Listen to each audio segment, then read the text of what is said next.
चला मित्रांनो, आज आपण करणार आहे हिरव्या मिरच्यांचं भेंडं।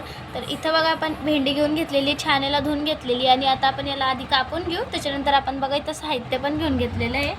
तर दुसरीकडेच बघा इथं आपण 2 टमाटर, हिरव्या मिरच्या अशा कापून घेतलेल्या आहे आपण आणि लसूण आधीच आपण छिलून घेतलेला आहे। तर चला या 2 वस्तू आपण कापून घेऊ। शकता मित्रांनो, आपण जे टमाटर होते त्यांना कापून घेतलेले आहे, हिरव्या मिरच्यांना पण आपण कापून घेतलेलं आहे आणि इथं लसूण पण आपण कापून घेतलेलं आहे आणि दुसरीकडेच आपलं भेंडा आधीच धुवून घेतलेलं होतं आणि त्याला पण आपण कापून घेतलेलं आहे। तर चला आता आपण करू भेंडी।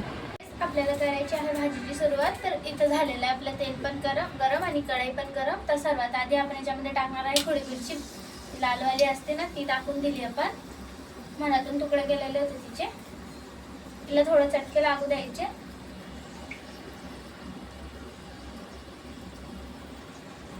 आणि मित्रांनो बघा झालेलं आहे। आता आपण याच्यामध्ये टाकणार आहे जिरं, त्याच्यानंतर थोडं आपण आपलं लसूण टाकायला,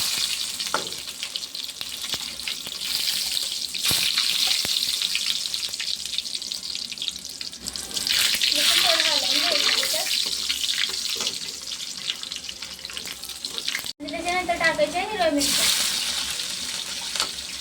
हिरव्या मिरच्यांना पण थोडं हलवून घ्यायचं। नंतर टाकायचे आपल्याला टमाटरांना पण हलवून घ्यायचं।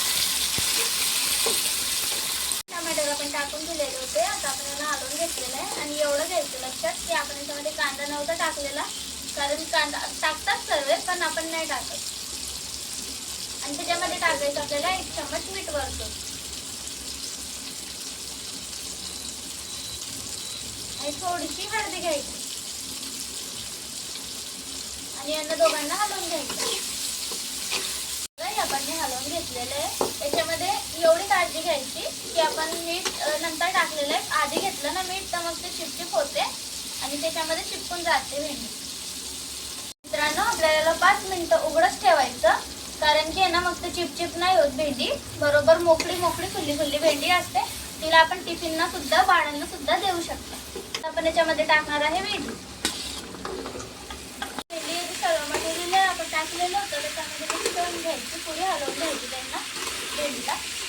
बघू शकता जी भेंडी तुमच्या समोर आहे ती थोड्या वेळाने एकदम मोकळी होणार आहे। तर हिला आपण हलवून घेऊ आणि याला झाकून घेऊ।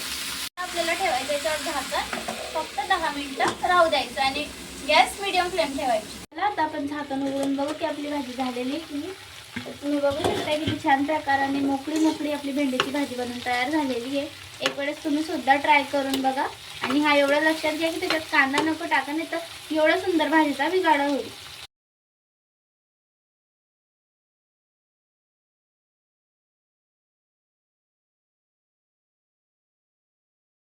तर तुम्ही बघू शकता मित्रांनो किती छान सुंदर पद्धतीने आपली भेंडीची भाजी बनवून तयार झालेली। तुम्हाला जर ही रेसिपी आवडली असेल तर एक लाईक 1 कमेंट नक्कीच करा। बाय।